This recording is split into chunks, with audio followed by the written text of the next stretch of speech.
Yeah, assalamualaikum to all and good evening, everyone. So basically, under the R&D team members, we do have the committee teams that actually sit down almost every week now during the MCO, so that we come up with the what we call as a research sharing session, or in short, ReSS. They got a 15 series of the ReSS that we're going to organize for throughout the year. Hopefully, we can finish off before September. So this will be the first one, and also will be the kickoff for this year actually on April.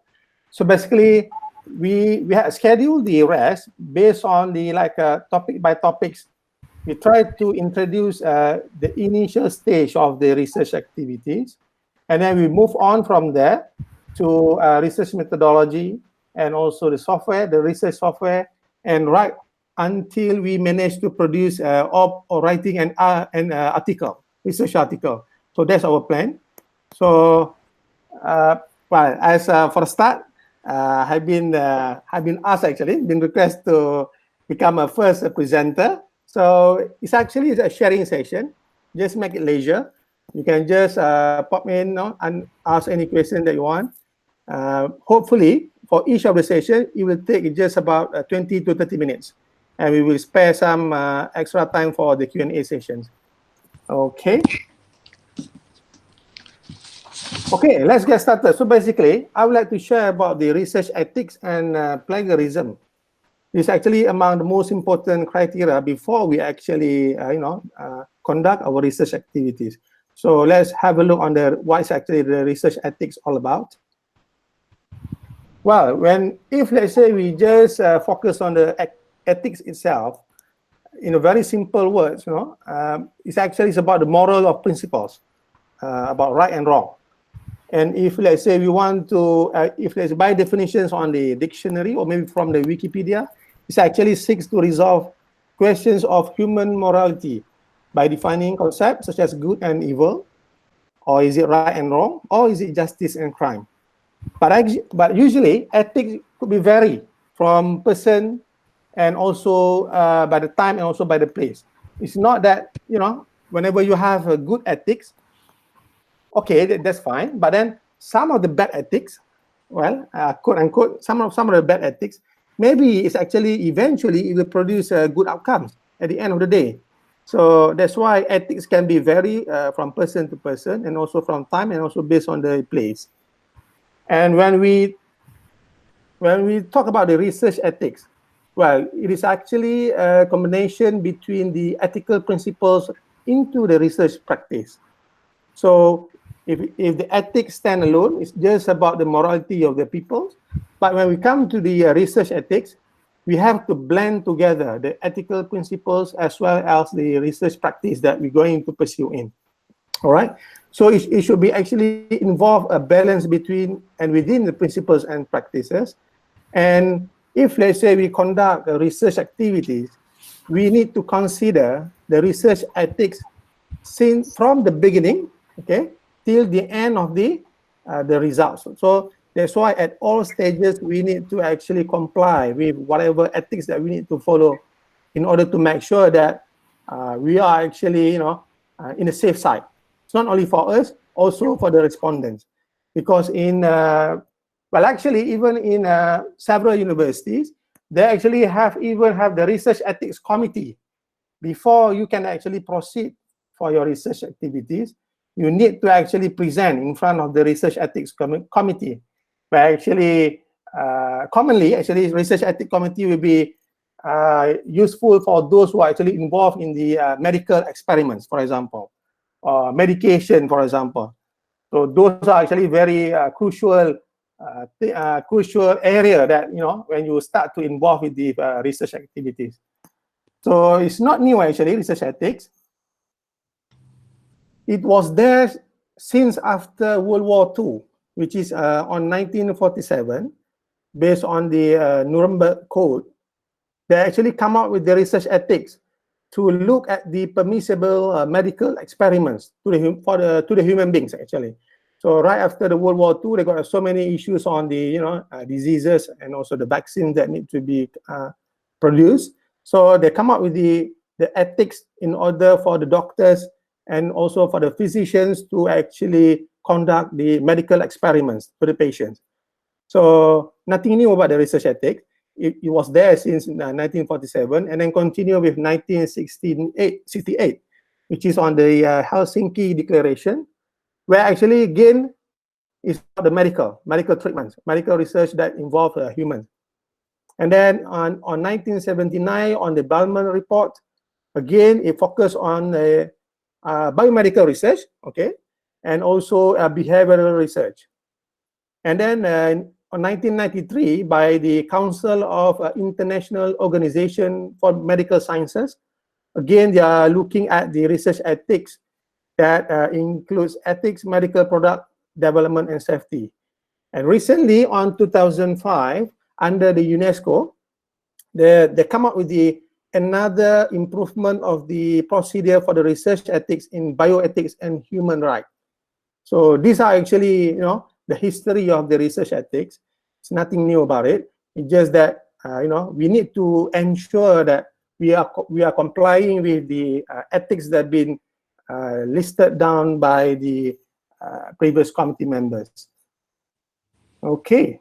So, well, actually, as I mentioned earlier, there are the research ethic basically is depending on which area or which niche area that you are actually into. For example, like in social sciences, there are a few ethics that we need to comply with.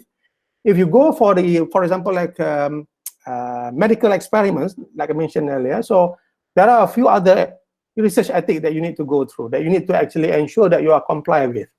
So today, I just want to focus on the social sciences, but actually, these are our niche area in AIU, so that I think most of the research activities that will be conducted in AIU, or maybe outside of AIU, should comply with the basic principles of the research ethic that have been listed here. So the first one is about the voluntary participation. So whatever research activities that you want to start with, you need to ensure that your respondent should be voluntarily, participate in your research activities. So I will explain a bit more about the volunteer participation on the next slide. Then the second one should be no harm to the subject. So again, they got slides on that. The third one, which is quite important, right? The privacy, the anonymity, and also the confidentiality. I think this is quite well known. We know that, all of the results, all of the experiments, whatever case study that you are done, need to be a privacy, anonymous, and also the confidential. We need to keep all those informations in the PNC status. So here, for the one of the components that are required under the ethical principles in social sciences is a PAC in short: privacy, anonymity, and also confidentiality. And also, and the fourth component is beneficence. We also need to conduct a research that actually promote of well-being. We maximize the benefit. It's not that we downgrade the people. Maybe some sort of the experiment, we need to look into what are the weaknesses, the things that currently occur, but at the same time, we need to actually propose what are the things that can be benefited to the others, or maybe to the community, or maybe to the nation. So we need to come up with the research that actually beneficial to others. It's not that, we try to find some weaknesses and all disadvantages, and then suddenly we just produce a paper that just not that promote of well-being, okay? And the fifth one would be the autonomy, where actually we, as a researcher, and also our respondent, have a right to actually make their own decisions, okay? That's the room of in order for them to make a decision, we need to give them the autonomy to make their own decision. And last but not the least would be the integrity. I think for sure, for the integrity, actually, it's like is right after everything that we do.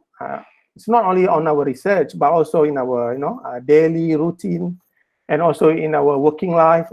We have the integrity to ensure that we are actually keep safe all the data that we gather from the respondents. So those are among the 6 criteria in ethical principles of the social sciences that we need to actually aware with. Maybe they got a few more extra on the related to the social sciences, but these are the most common, the core of the ethical principles in social sciences. Okay, so what is actually the voluntary participation? So basically, subjects must agree to reveal the information about themselves. We have to prepare some sort of like a short agreement to make sure that whatever that you want to interview the respondent, they actually to tell the truth about the information that been given. All right, and then the subject must be able to provide the informed consent, definitely. And then the behavior observed in public setting is assumed to imply agreement to being observed. So whatever that we set for the, with the respondent, they need to actually aware that they are actually being observed publicly, and also their result will be used for the other methods for the publications, or maybe for the books publishing, so on and so forth. And the last one, the subjects contacted after being observed in public setting must be informed. They were observed in the public setting. So it means that whatever the things that you want to conduct in your research activities, whenever you require the respondents, it needs to be a voluntary participation, and they need to know the truth, everything about our research activities. So we can't actually just hide something to ensure that we get the data, and we are actually not allowed to, I have to stress this one, not allowed to bribe the respondent actually to get some data. So we have to be integrity to get the data, and by signing the consent letter from the respondent, we should actually get the data and also keep the data safe and use the data wisely, so that they are aware that anything that been given to us, we are actually handling it with care. Right, so the next one should be no harm to the subject. So, well, basically, subjects must be free from the reasonably anticipated physical or emotionally harm. So, that's, I think everyone understand that whenever you conduct the research activity, there will be no physical contact that be harm the respondent, of course, and also need to be emotionally, it's not harm to the respondent. Actually, we do have the research in our test bed area in Baling and Sik. Maybe most of you are aware of it. We have quite numbers of researchers. They got a 6 research team that actually, before the MCO, they did some survey, some research work on the field sites in Baling and Sik.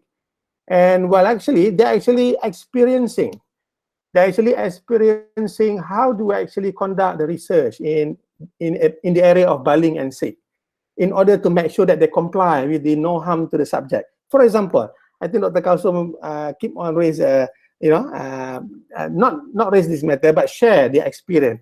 Whenever they want to conduct a survey, they actually can come only in the morning, where actually the peoples in Baling and Sik, maybe at that time they are comfortable to share with the researchers, to answer the questions, for us to get the data physically from them. But whenever it comes to after lunch, for example, after Zohor, it's a bit hard actually. It's a bit hard to get to get them focused. So to get the data, to be interviewed, for example, because usually after lunch time, they are actually fully occupied with handling their children, bring back and go to the car park, for example, and then just come back from school, prepare some lunch for their children, and maybe there are a few matters that they want to handle during the evening session. So this actually, the way that actually the people interact with the researchers in Baling and Sik, they actually try to comply with the terms of the no harm to the subjects. If they are not comfortable to be interviewed in the afternoon session, then that's it. We can't actually force them.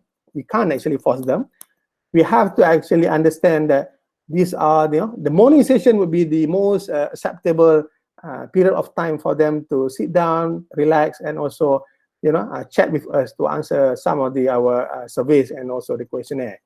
So these are actually one of the, how do we can relate to the no harm to the subjects.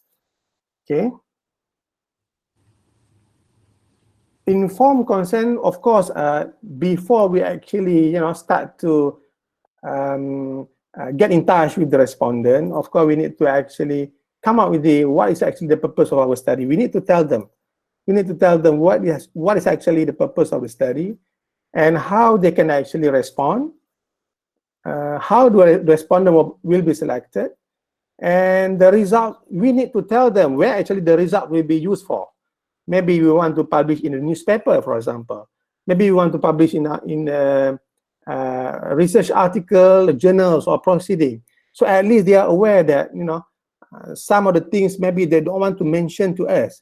Maybe when you say that, okay, this the result will be published in article in the newspaper. Maybe there seems that, okay, they have what are the things that they can tell to you, and what are the things that they refuse to tell us.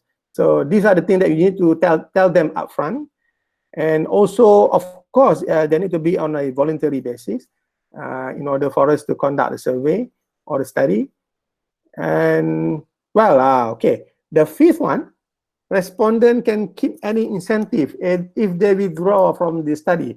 Well, actually, this one is being proposed by the Research Ethics Committee in the majority of the world, so that if, let's say, we are actually providing some incentive to the respondent, but whenever, after actually they receive the incentive, and suddenly, if, let's say, in the case of their withdrawal from the study, well, actually, they have the rights to keep the incentive. Well, anyway, so maybe we should actually try to come up with the solution. How can you actually prepare some incentive to them? It's not actually in the beginning of your study, or maybe right after finish of your case study, for example. So then only we can actually, share the incentive with them. And of course, the sixth one is the confidentiality of the responses. As mentioned earlier, the integrity issue. We need to actually keep safe all the data that have been received from them, from the respondent. And also we need to provide our contact information to them, to the respondent. So these are actually among the criteria that we need to include in the informed consent earlier before we actually get in touch with the respondent. Or maybe we have to tell the respondent earlier. These are the things that actually, the important thing, the key aspect that before you can actually start your case study. Because most of the social sciences, you actually need to have the data, either the primary data or secondary data, or is it open source data? So whenever you require the data, so at least you are aware that there are a few guidelines for you to actually inform, to get a consent from the respondent before you can actually pursue your research. Okay. So risk in research, again, they actually varies from, not based on the focus area. So for example, here in social sciences, there are a few actually. It's not only limited to this one, but actually there are among the key important factors. What are actually the risks in research if you actually conduct a research in the social science areas? For example, like number one, a subject's rights and dignity. If, let's say, we misuse the data that been gathered, that been informed to us, when we collect from the respondent. So there is a possibility of the subject's rights and dignity will be void, for example. And then the second one, maybe the subject's personal social standing. If, let's say, you tell them you want to do the case study in Baling, for example, and then you mention to them that, this data would be published in the journals or proceeding, for example. But at the end of the day, you make use of the data for the newspaper publication as well. So you write some article, maybe you've been invited to write some article on some certain issues, and then you make use of the data that you have in the Baling, for example, from Baling community. And maybe, unfortunately, there are a few issues that they are not really keen to share with the Malaysian, to all Malaysian, for example. So it will actually give some impact on their personal social standing at the end of the day. Maybe, you know, it can give a bad impression to the Baling communities, for example. So these are actually the things that the risk in research, especially in social sciences. So we need to tell them upfront, as I mentioned earlier, our integrity. This actually, you know, as an academician, we need to have a morality, the human morality, in order for us to conduct research. And also the third one would be the individual privacy. Once you collect the data from the respondent, definitely you will have a complete database of each of the individual.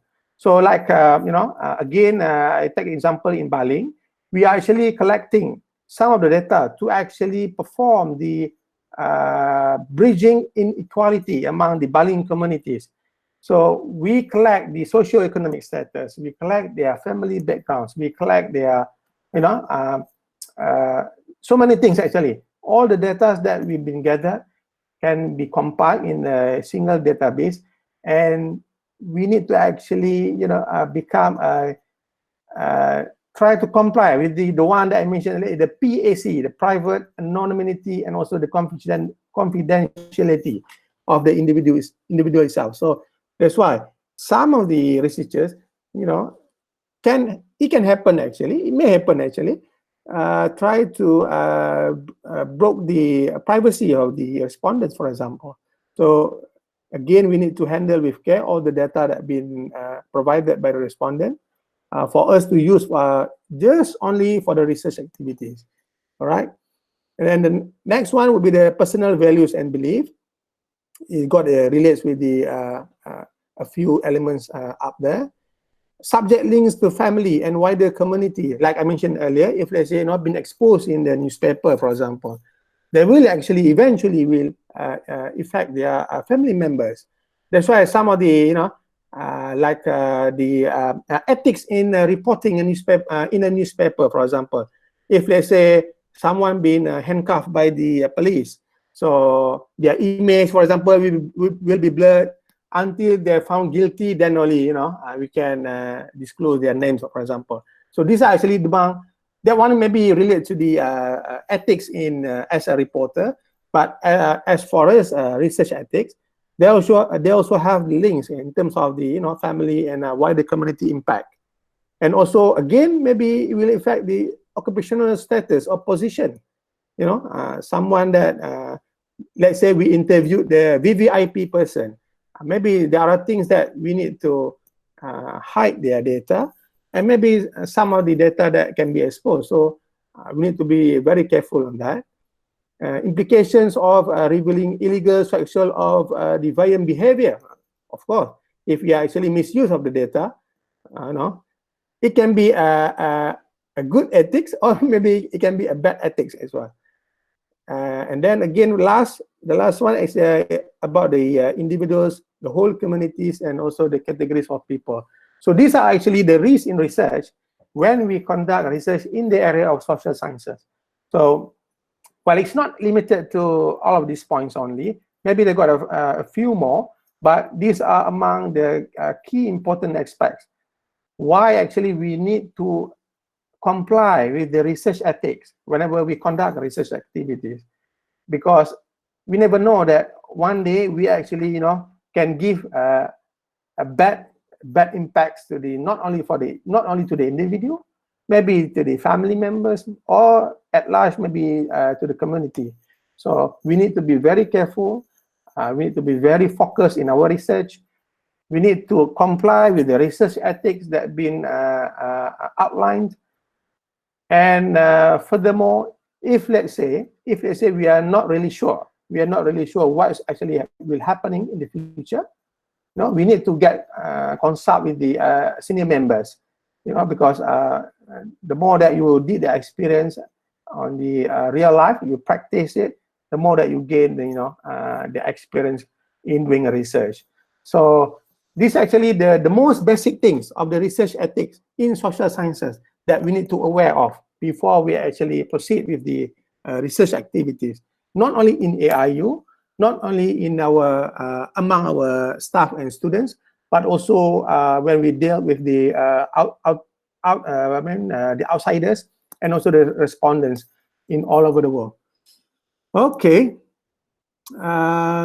Any questions so far? Ngap sunyi ya, okay tu. Okay, we come to the second session. I don't want to, well, actually, research ethics is about the ethics. It's a morality and bad, doing bad things. Of course, we will produce a bad outcomes.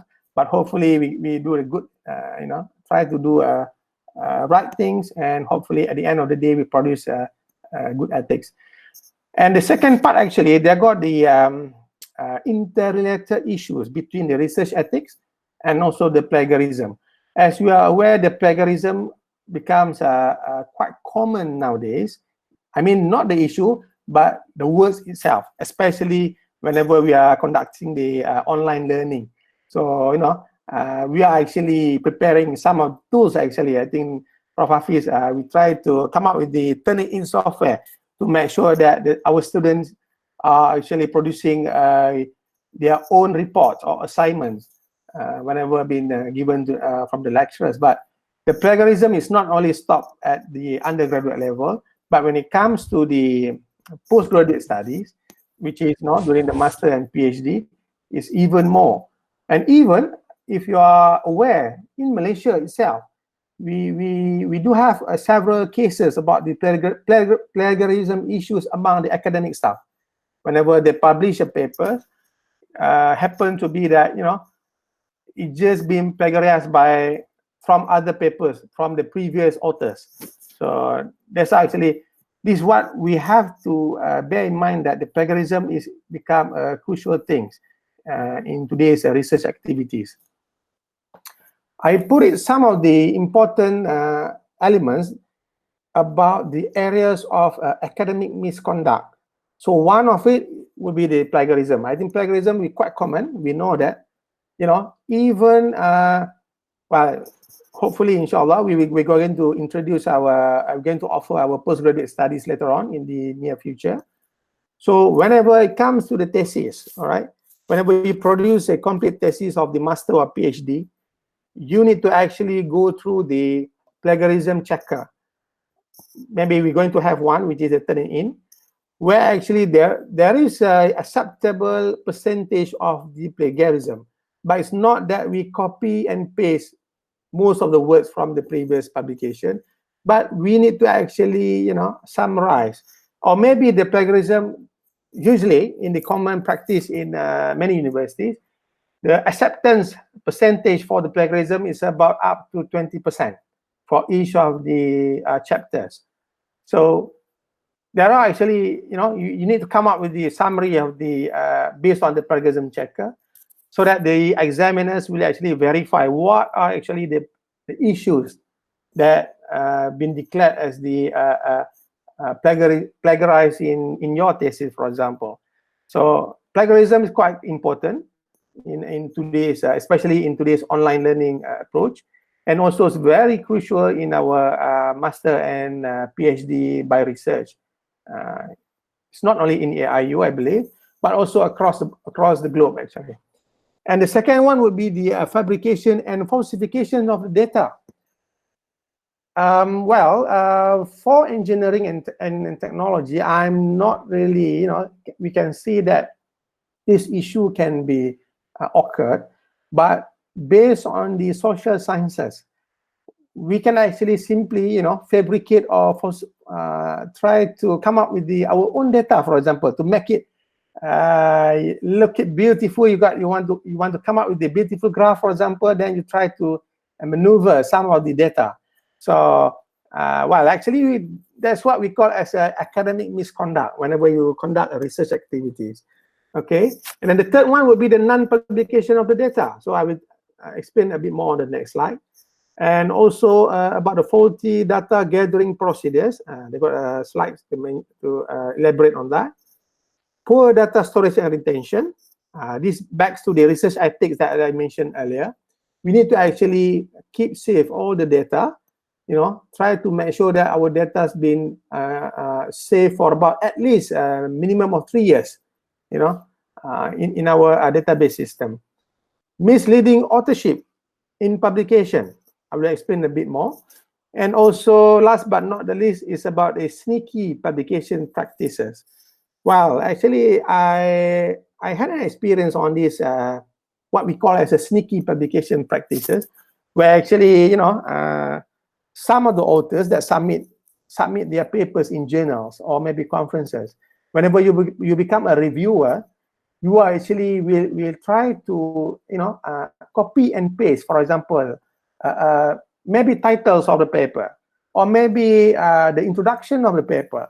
Try to put it in the Google and see whether it come up with the other articles that almost similar wording with the one that been submitted to the reviewer.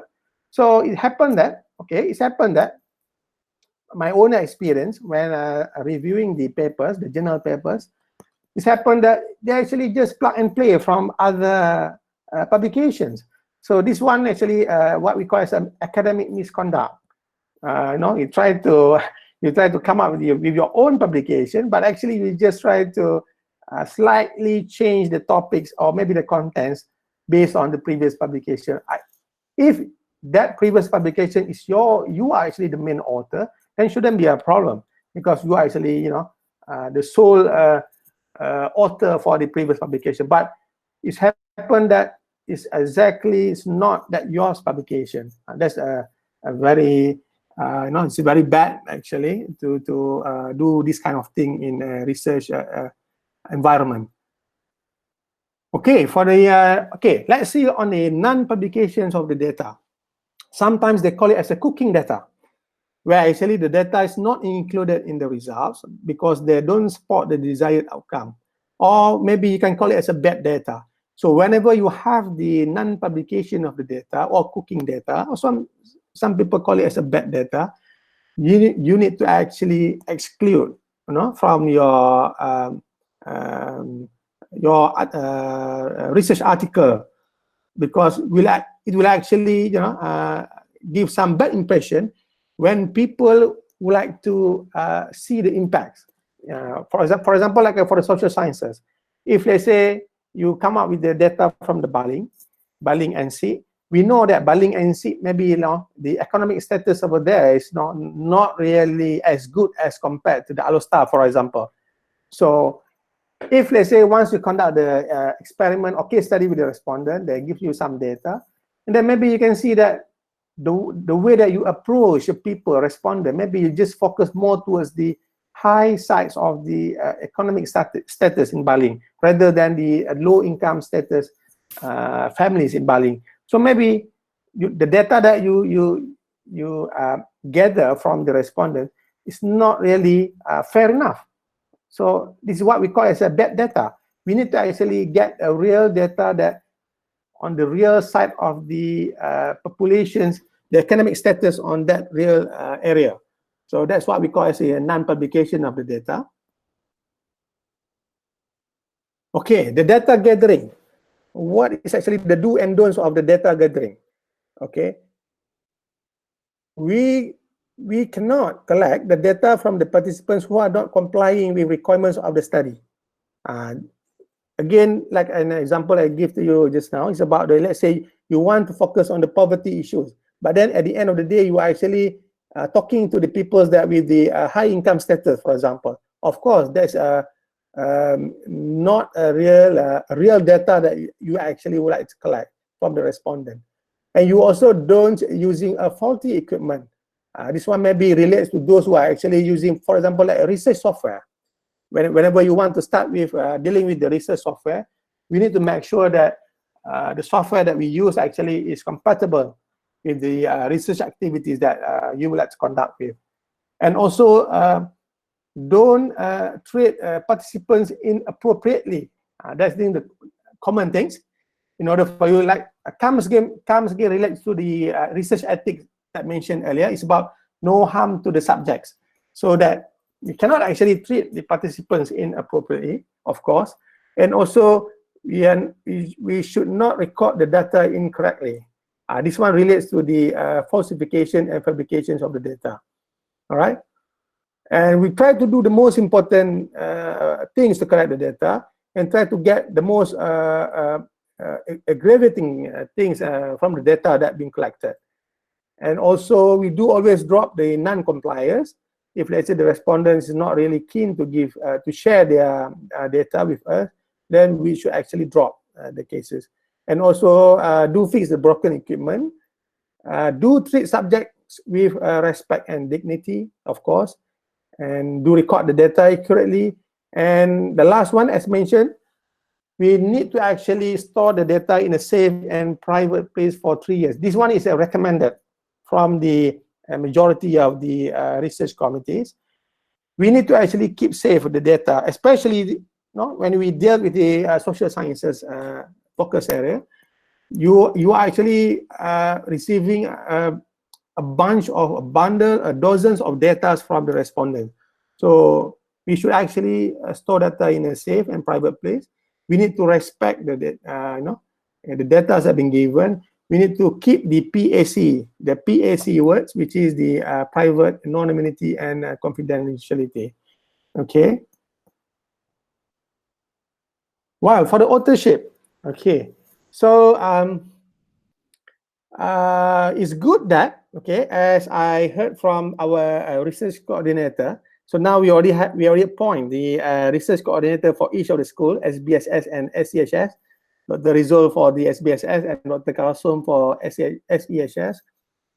You already come up with the, you are moving forward to publish some of the papers in high reputable journals, or maybe at least in the proceedings. So whenever you discuss about the authorship in publishing the research article, there are a few elements that you actually need to aware of, okay? So maybe currently, as what I can see when I discuss with Dr. Rizal and Dr. Kalasum, they are actually very good in the what we call is writing a research article. So they are aware that the authorship issues, because we should actually not misleading the authorship, because we need to actually declare who should be an author of the paper, who should be the main author, who should be the corresponding author, and who should be the co-authors.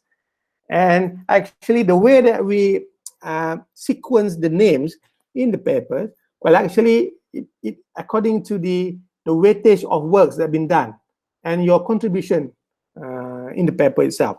So, for example, like the first name would represent the main author. The second name would be the second author or co-author that contribute a more percentage than the third author, for example. So in order for us to arrange the author's name in our paper publications, there actually is, you need to consider the weightage of the contributions of each of the authors. For example, like technicians, do we need to add in the technician as one of the authors? Or maybe our administrative people. So we need to discuss with all the team members about the authorship in order to, for you to come up with the papers. Authorship should involve only those who contribute directly. That's the main keywords in the authorship. So whenever you want to come up with for example, like SBSS, you come up with the skeleton papers, as I informed by the Dr. Rizal, you need to actually find out who will be the leading authors and who will be the co-authors for the rest of the ingredients of the paper, so that you can arrange properly the name from one to another, and those who are actually really involved, contribute in the paper, then only you will include their names in the paper. That's actually the main protocol, okay, the guidelines in authorship of the papers. And of course, you need to always discuss authorship before you start the project, okay? And when it comes to the publication of the thesis or dissertation, or maybe based on the projects from the student, because currently we have the, coming soon on the September, it will be a final year student that will produce their works, and they will produce, of course, they will produce a report. So if, let's say, happen that you want to extract the infos or maybe the contents from the report which been written by the students, or the student's work, we should actually, okay, it's a normal practice, we should actually put the first author is actually the student's name. This maybe during the undergraduate studies, it's not really, you know, it's not really, that student's not really important because they are not really care about the authorship in a research article publication. But when it comes to the postgraduate studies, when it comes to the master and PhD student, we need to actually put our student's name as the main author of the paper. And as a supervisor, your name should come second, or maybe another co-supervisor should be, you know, the third and the fourth arrangements, the names in the publications.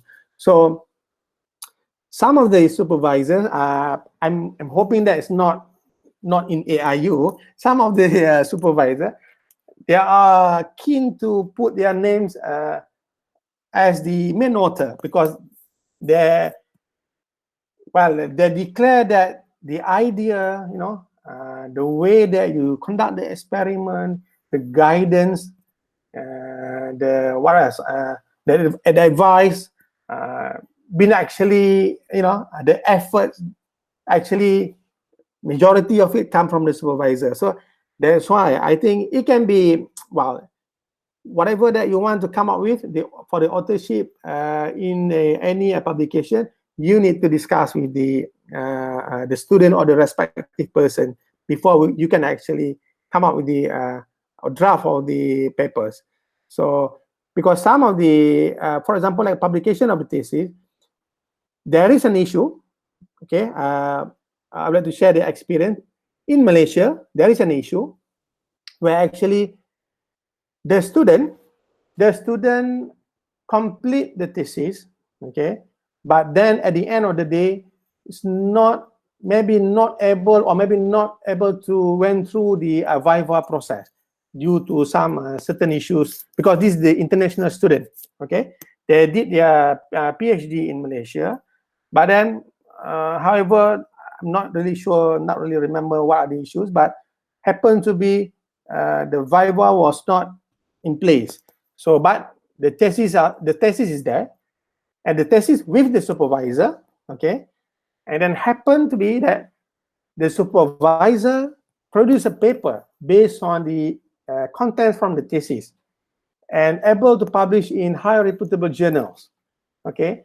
And suddenly, this international student, where actually he already went back to the home country, you know, came across with the paper, although it's like 3 to 4 years back, although no, it's already been over for quite some time, but then came across with the paper and look at the names of the papers itself, happened to be there is no name of that particular student. So he actually, I think a gentleman, he actually is suing the university and also the author, which is his previous supervisor, about the, you know, he claimed that because of that idea and also the contents of the thesis been taken to come up with the papers and able to publish in high reputable journal, I think Nature, I believe, that student claimed that the data that been taken and been put into words in the paper actually is fully under him. Actually, that's why, you know, when it comes to the authorship, we need to actually carefully discuss with the team members who is actually should be in the list, who should be the first one, second, and till the end. So authorship, although it looks like very simple, but it will give a huge impact whenever you're able to publish in high reputable journals, for example. And the last one, the third one, is a dual publication. Again, it comes to the integrity issue. Whenever you publish your papers in any journals or the proceedings, you are not allowed to do a copy of a dual publication to be submitted to other journals or proceeding. It's quite common. It's a common practice to the in any research community. Whenever you publish any papers in any journal or proceeding, you should actually, you cannot actually submit to other journals. And even some of the journals, well, actually, some of the prospective authors, they're keen to get the feedbacks from the journals as soon as possible. So they actually submit the same manuscript to various journals, for example. So although it's not a good ethics, but whenever any journals that respond first, you should actually drop the remaining journals that you submit, if they say been accepted as well. So it's like a common sense. Whenever you got published in any of the journals or proceeding for that particular manuscript, so that's it for that one. If let's say you want to come up with the other manuscript, of course you need to make some amendments, although it's almost similar with the previous one, but at least the data should be, they got the modifications on it. Should be, they got a new data coming in, and or maybe the new analysis to be presented in the new manuscript. So these are actually, although it's a very simple, actually, in terms of the authorship of the papers, but it becomes crucial when you are ignoring or misleading the authorship between your team members. Okay, I think that's it. You're almost 4 o'clock. So that's it. Thank you very much.